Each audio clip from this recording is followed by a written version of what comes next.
Love life o career? What the fuck? Sabihin ko yan, ako pipili ko love life.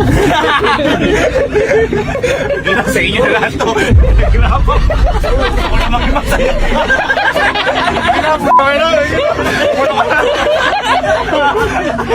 Namaraya na kita.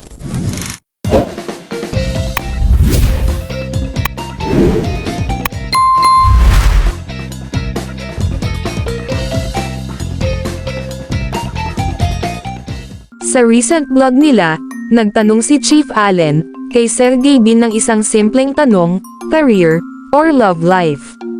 At walang kabog-abog, ang sagot ni Sergey Bin, love life. Pero hindi lang basta, love life ang sagot niya. May kasunod pa siyang statement na talagang napaisip ang mga nakikinig. Love life pipiliin ko. Sa inyo na lahat ng mga pinaghirapan ko, gusto ko lang maging masaya. Mabuti. Pili ka. Love life o career? What the fuck? Sabihin ko yan, ako pipili ko love life. Sa inyo na lahat to. Grabe. Ako na magmasaya. Namaraya na kita. Parang may malalim na hugot, di ba? Kasi kung tutuusin, kapag career ang pinag-uusapan, mukhang marami nang naabot at naipundar si Sergey Bin. Pero sa tanong na career o love life, malinaw kung ano ang mas mahalaga sa kanya ngayon, ang maging masaya sa personal na buhay. Kaya naman automatic, nag-connect ang dots. Kung susundan natin ang mga naging pahiwatig nitong mga nakaraang araw, parang may mga signs talaga na may nami-miss si Sergey Bin. At dahil si Ma'am Elma ang madalas na nauugnay sa kanyang love life, hindi maiwasang itanong ng mga fans. Si Ma'am Elma kaya ang tinutukoy niya. Pero syempre, hindi natin dapat agad sabihin na confirmed na ang lahat. Si Sergey Bin mismo ang makakapagsabi kung sino o ano talaga ang nasa isip niya.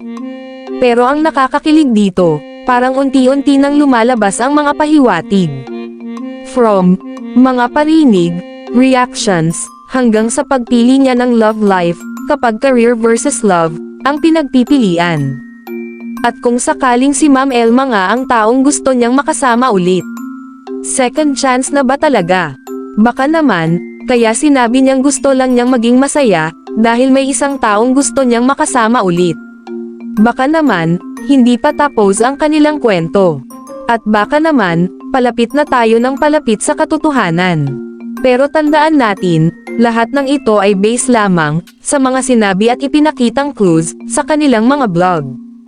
Hindi pa ito kumpirmasyon na magkakabalikan talaga sila. Kaya kayo na ang humusga.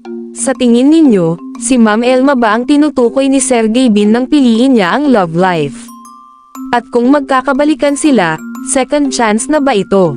Comment down below, mga ka-vibes, gusto naming malaman ang inyong opinyon.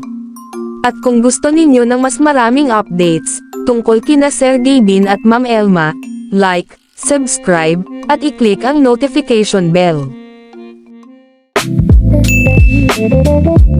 Thank you.